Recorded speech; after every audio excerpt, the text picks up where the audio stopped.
Rema hari ini, Yesaya 50 ayat 4. Tuhan Allah telah memberikan kepadaku lidah seorang murid, supaya dengan perkataan aku dapat memberi semangat baru kepada orang yang letih lesu.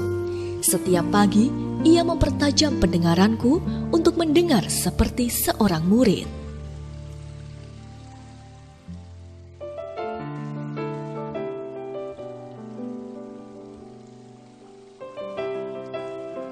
Saat Pentakosta tiba, Roh Kudus dicurahkan besar-besaran.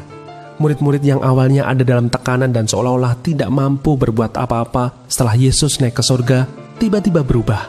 Terang Tuhan tiba-tiba begitu nyata dalam diri mereka. Tiba-tiba ada keberanian dan kebangkitan yang luar biasa sehingga banyak orang dari bangsa-bangsa lain pun datang kepada terang itu.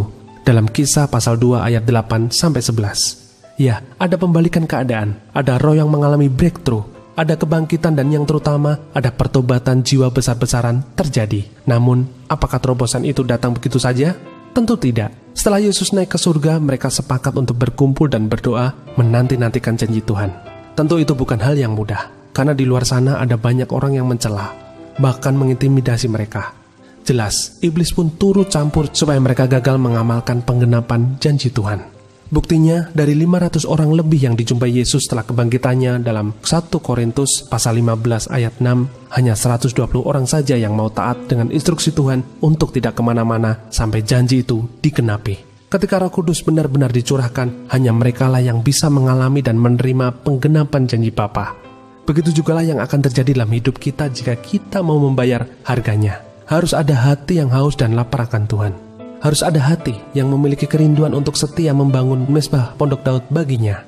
Harus ada ketaatan untuk melakukan instruksi Tuhan. Harus ada perjuangan untuk melekat semakin erat dengannya, berdoa dan berpuasa. Karena semakin kita mau membayar harganya, semakin kita akan siap menerima janji itu.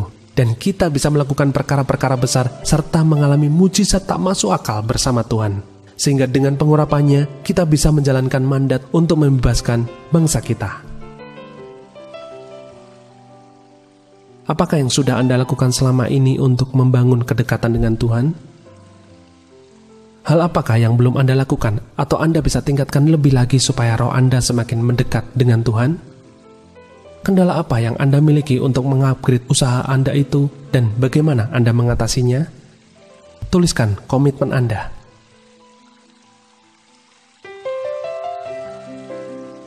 Tuhan Yesus, terima kasih atas semua janji-Mu yang Engkau sudah nyatakan kepada kami. Kami rindu untuk masuk dalam penggenapan janji itu. Berikan kami kekuatan untuk bisa terus membangun roh kami, membayar harganya supaya roh-Mu dapat semakin menguasai hidup kami dan perbuatan-Mu yang besar semakin nyata dalam hidup kami. Di dalam nama Tuhan Yesus kami berdoa. Amin. Kita tidak dengan tiba-tiba dipenuhi oleh Roh Kudus, melainkan ada harga yang harus kita bayar.